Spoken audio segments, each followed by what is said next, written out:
Entrevista coletiva com o técnico Guto Ferreira, começando com duas perguntas similares aqui de Manuel Messias e Ulisses Gama. Manuel Messias pergunta: Guto, se você já teve notícias dos jogadores feridos no atentado? E Ulisses Gama diz: gostaríamos muito de falar somente sobre o jogo, mas ocorreu um fato absurdo antes da bola rolar. O que você pode falar sobre o que ocorreu dentro do ônibus e nos vestiários antes do jogo?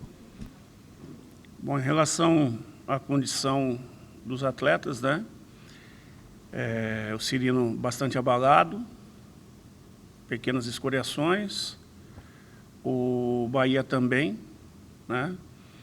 E quem foi mais afetado foi o Danilo, que graças ao bom Deus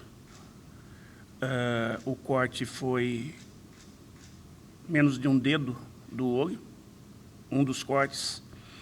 O outro, mais profundo no pescoço, não atingiu alguma coisa mais grave. E ainda um corte na virilha também, com certa profundidade, que não atingiu coisa maior. Dentro do ônibus, no momento, todo mundo aterrorizado, sem entender o que estava acontecendo. E à medida que o Danilo gritou que foi atingido, todo mundo buscou acudir, né? Amparar ele. Até um gritou: para, não para, pelo amor de Deus, toca o ônibus. Tanto é que a gente foi com o ônibus, sem parar o ônibus, até a entrada da Fonte Nova. Foi quando a gente já providenciou contato, né, para quando chegasse já tivesse toda a parte médica esperando, né? E foi uma coisa rápida. Eu não tinha passado ainda por uma situação, já tinha passado por uma situação de quebra de vidro, que foi na final do Baiano, quando a gente foi jogar no estádio do rival, mas nada como hoje. Hoje a gente se imaginou como é que são os atentados à bomba na Europa, porque foi um clarão, com um estouro violento, o primeiro. Foram 3 estouros no meio do ônibus. O segundo, mais atrás do ônibus, foi quando o Danilo... foi quando os 3 jogadores nossos foram atingidos, que estavam mais na parte de trás. E o terceiro explodiu um pouco longe do ônibus. E aí depois eu soube que o primeiro estourou no carro ao lado do ônibus, de uma terceira pessoa, né? Prejudicada, e a gente nem sabe como ela está, se ocasionou algum problema, né? Mas isso aí foi um verdadeiro terrorismo, né? Isso aí foi uma coisa que foge totalmente do que a gente está a trabalho aqui, né? Foge completamente. Poderíamos, que nem o presidente falou, sobre a questão do motorista. Mas se o segundo, porque o primeiro arrebentou o vidro, se o segundo cai dentro do ônibus, ou o terceiro cai dentro do ônibus, tinha sido uma verdadeira tragédia. Ou já teria sido a tragédia se o estilhaço do vidro tivesse pego o olho do Danilo, talvez tivesse encerrado a carreira do Danilo. Então isso aí tem que ficar muito claro, né? A gente sai de casa para exercer o nosso trabalho com muito amor à profissão que nós temos, com muito respeito ao clube. E eu acho que o que os jogadores fizeram dentro de campo hoje foi justamente isso. Foi ser profissional e mostrar para o torcedor o quanto eles respeitam esse manto, o quanto eles respeitam esse clube. Se as coisas não estão acontecendo no nível que a gente deseja, é porque demanda tempo para a gente conseguir. As coisas não acontecem da noite para o dia, no estalar de dedos. E tem muita gente irresponsável por aí, que na hora que tem que falar alguma coisa, não pensa no que está falando, e de repente está formando opinião para cima de pessoas, de torcedores, e gerando toda essa situação, né? E que acaba como acabou hoje. Essa não foi a primeira, não foi no Bahia a primeira, não foi no Brasil a primeira, né? Mas foi uma coisa que poderia, como outras, ter terminado numa tragédia. Nós vamos esperar chegar nessa tragédia para tomar providências? E uma coisa para a gente refletir é, será que a responsabilidade é só do clube e dos jogadores?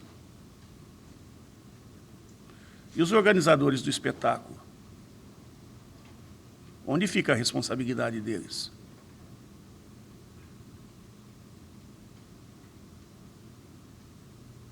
Será que o contrato assinado é mais importante do que o momento de uma vida? Tudo bem, hoje não teve problema da perda de nenhuma vida ou alguma coisa mais grave. E se tivesse acontecido, como seria o final? O que a gente estaria fazendo aqui agora?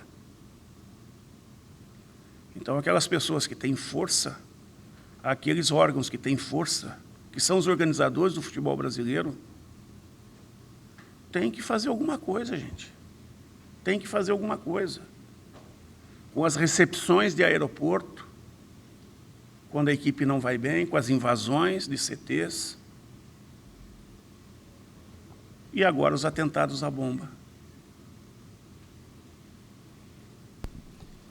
Pergunta de Douglas Santana. Guto, hoje tivemos 2 extremos no time do Bahia. Daniel mostrando evolução e premiado com gol, e Patrick, na opinião dele, que ainda não fez boa partida em 2022, sendo expulso. Explique essa maior aproximação de Daniel com a grande área e os motivos para que Patrick estivesse seguindo no time titular, mesmo não mostrando bom futebol, na opinião de Douglas Santana.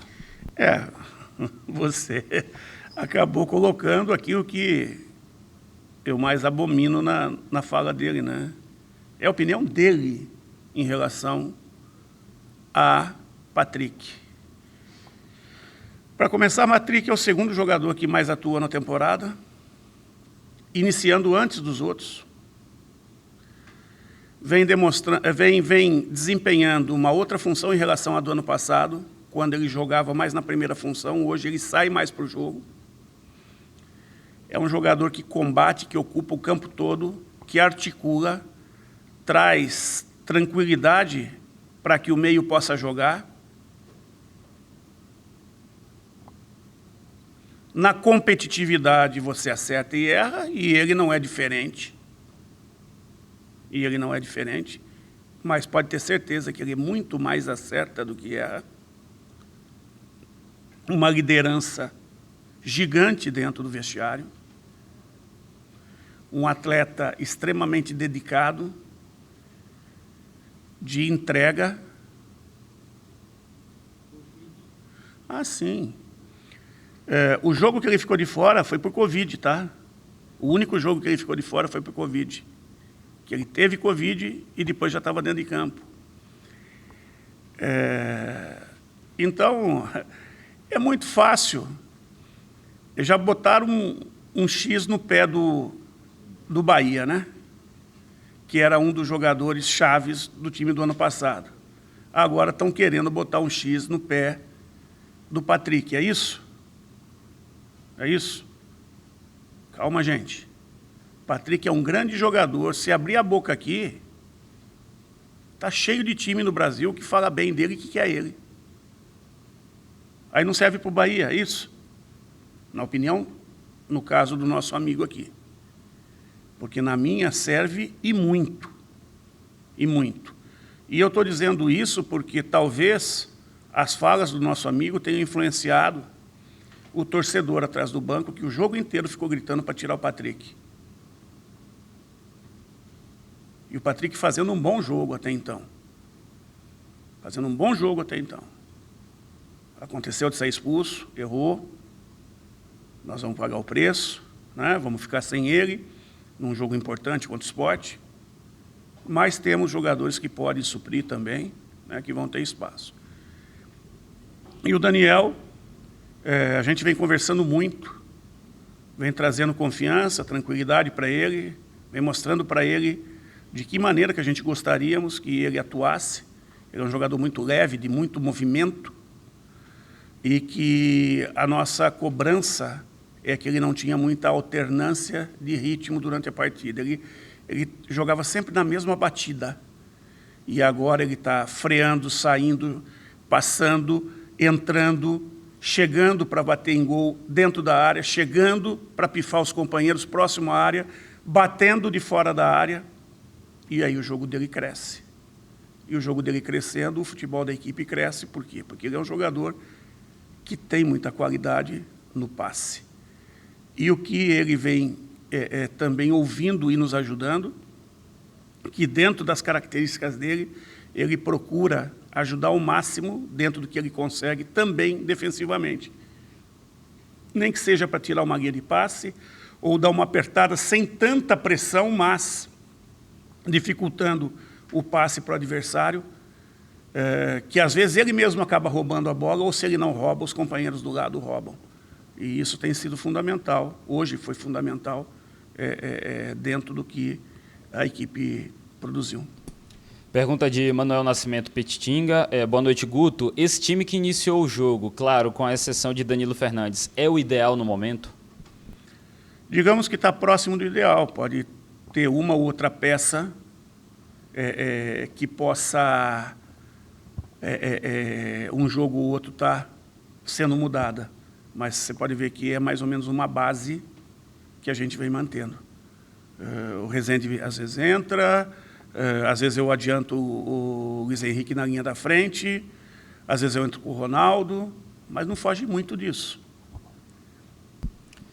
Pergunta de Reginaldo Lima, de Feira. Ele diz aqui, Guto, um triunfo com muita entrega dos atletas, mesmo com os problemas que aconteceram antes da bola rolar. O que você tira de mais positivo no triunfo de hoje? Unidade de grupo, maturidade na decisão tomada dentro do vestiário, que foi uma decisão dos jogadores irem para campo. Eu confesso que, da maneira que foi, eu não sei se eu teria tomado a posição que eles tomaram, porque é só quem estava lá dentro do ônibus para sentir o que foi. E eles foram muito maduros e se uniram e conversaram de maneira que fossem para campo para honrar os compromissos e mostrar para o torcedor o quanto eles estão fechados, o quanto eles estão honrando o manto sagrado do Bahia. Demonstrar para o torcedor que quando as coisas não acontecem, não é por falta de caráter, não é por falta de entrega. É porque outros fatores podem estar afetando no caso da derrota, mas jamais a entrega, jamais a vontade, a disposição e o profissionalismo. Nilson Luiz, Guto, mesmo com esse problema de hoje, sua equipe mostrou evolução em relação aos últimos jogos? Cara, é só ver o que a gente produziu dentro de campo. E não foi hoje, não, nos outros jogos também. Quando nos outros jogos eu comento que, dentro de uma pergunta, um de vocês fala que a gente não teve criatividade. Caramba, hoje de novo nós fizemos penetrações por dentro, pelos lados, bicicleta, drible dentro da área, finalização dos mais variados tipos. Se o jogo tivesse terminado 5, não teria sido nada anormal, porque nós produzimos para isso. Nós tivemos volume para isso. Tivemos um jogador a menos e continuamos superiores no jogo. Foi mais ou menos como o jogo do CSA, só que o CSA fez o gol quando nós não fizemos e o goleiro do CSA defendeu muito e nós só conseguimos empatar o jogo. Se nós tivéssemos virado o jogo contra o CSA, talvez o torcedor, a imprensa tivesse falado que tinha sido um grande jogo, mas como foi só um empate, ao final da partida, o questionamento que a gente não tinha feito um grande jogo. O jogo foi muito parecido com esse, muito parecido. As 3 últimas perguntas. Jailson Baraúna. Guto, uma sequência de jogos importantes onde o Bahia precisa dos resultados. Como adequar a maratona à necessidade de vencer? Superar. Superar porque nós vamos jogar contra equipes que não têm a maratona que nós temos e outras que têm. Nós vamos pegar viagens longas, né? Necessidade de estar trocando um ou outro, menos do que a gente vinha trocando, porque a gente já está chegando no estágio maior, mas em algum momento tem que descansar, senão estoura. E procurar colocar sempre para o momento que a gente consegue colocar de melhor em campo. E é assim que a gente vai seguir buscando os resultados. Gabriel Rodrigues volta um pouco no assunto do atentado de hoje. Guto, ainda há todo o calor por conta do que aconteceu hoje, mas o quanto esse episódio lamentável com o ataque ao ônibus pode influenciar no emocional dos jogadores e comissão técnica para a sequência da temporada? Eu acho que nesse momento o grupo se fechou e superou para este jogo. Agora tudo passa como vai vir as coisas pela frente, as cobranças pela frente, os resultados ali na frente, né? Porque isso não para aqui. Não começou hoje e não termina hoje. A gente gostaria que tivesse terminado, mas não termina, né?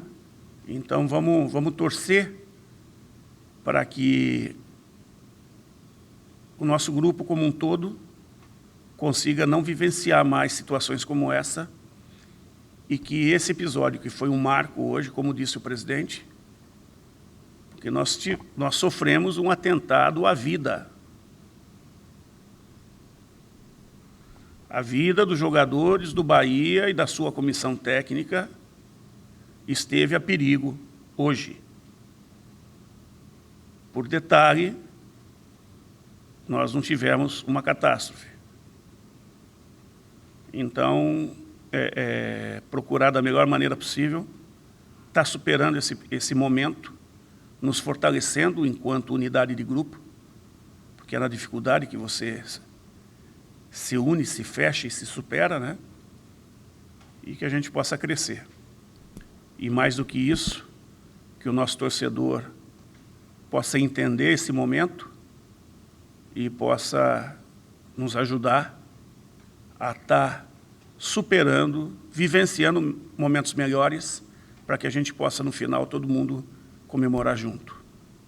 Agora sim, vamos para as 3 últimas perguntas aqui, chegaram mais 2. Jefferson Domingos. Guto, apesar de todos os problemas e do pouco tempo, o clube volta a jogar domingo, precisando melhorar a situação no Baiano. Como será o trabalho de preparação para essa partida? Na realidade, nós temos um treino amanhã, muito mais voltado para quem não esteve dentro da partida, ou jogo menos de 45 minutos. Os demais têm um descanso ativo, um regenerativo, que a gente fala, né? Viajamos na hora do almoço para Juazeiro. Devemos treinar no final da tarde lá no sábado, um treino leve, muito mais de ajuste, e domingo jogamos. Penúltima pergunta, Costa Filho pergunta: professor, tentando deixar de lado o que aconteceu fora de campo, o Bahia vem buscando equilíbrio e estabilidade na temporada. Considerando os últimos jogos entre Baiano e Copa do Nordeste, o Bahia passeou entre derrotas, triunfo por goleada, empate sofrido. Enfim, o que você acredita ser o principal fator de instabilidade nos resultados do esquadrão até aqui? Reconstrução da equipe,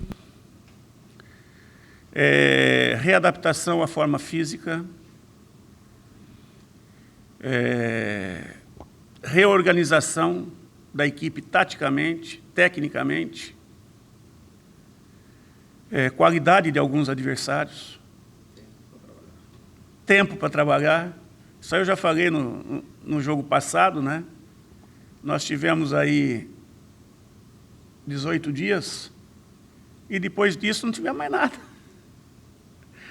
Nesses dos 8 dias para fazer exames, quer dizer, de treino mesmo, teve o quê? Uns 15, 2 semanas de treino, porque 3 dias foi de exames médicos, fisioterápicos, enfim, né? Laboratórios, e 15 dias de trabalho dentro do campo para reorganizar uma equipe que, do ano passado, mudou lateral direito, zagueiro, hoje o lateral esquerdo, um volante, a função do meia, um atacante. Quer dizer, mudou no mínimo 5 jogadores. E todo o banco. E como joga toda semana, então não dá tempo de descansar, treinar e jogar. Você tem que colocar outros. E aí, a reposição, você tem menos ainda. Nós estamos com 8 jogadores com idade de júnior no plantel. Desses 8, 5 ou 6 estavam na Copa São Paulo. André já estreou. André, Pedro, Quadrado, William, Everton, 5. E Gabriel, 6. Tá? Todos já estiveram no banco, com exceção de Gabriel. E André tem jogado sempre. Borel tem idade de júnior, Rian tem idade de júnior. O Gregory estourou a idade de júnior agora, se eu não estiver errado. Já esteve em campo também jogando, valendo 3 pontos. E jogou o outro menino que agora retornou para o júnior, que é Thiago Rosa, que ele é atacante, jogou de lateral esquerdo por necessidade. Então, são situações que o Covid impossibilitou o Luiz Henrique de jogar, o Djalma não estava legalizado ainda, precisava esperar a janela, e o Bahia também estava com Covid. Enfim, são situações assim que o campeonato vai rolando e ninguém está analisando o momento. A gente tem falado o tempo todo, ó, está acontecendo isso. Aí, a hora que chega nesse momento, aí vem os questionamentos de outra maneira. E que bom que o nosso amigo o Costa Neto nos fez essa pergunta e, através dela, nos permite a mostrar para as pessoas tudo que nós já falamos antes, colocar de novo em pauta e mostrar que a gente vem falando sobre tudo isso, né? E agora a equipe está começando a levantar voo, está começando a ganhar corpo. Lógico que ainda falta muita coisa, falta maturidade ainda, tem muitos meninos dentro da equipe jogando. Rodagem enquanto grupo também, é um grupo novo. Então, tem muita coisa que um não sabe como o outro reage. E aí, às vezes, fica esperando do outro, o outro não faz. Ou então, acha que o outro não vai fazer, acaba trombando com o outro que faz, os dois para fazer. Já aconteceu tudo isso, né? É o momento, é o início de temporada. Última pergunta de Marinho Júnior. São 6 gols em 6 jogos, artilheiro da Copa do Nordeste e um elenco que carece de reforços. Como está a situação de Roda Diego, que tem contrato até julho? Essa renovação é o principal reforço para a Série B? Ouvindo aqui o presidente que está do lado, ouvindo a pergunta, e ele falou assim, eu vou falar para vocês o que ele me falou. Fale para ele ter calma, que daqui a pouco nós temos grandes novidades a respeito desse tema. Muito boas novidades. Então, só estou passando para vocês, transmitindo a vocês o que ele me passou aqui agora, do meu lado.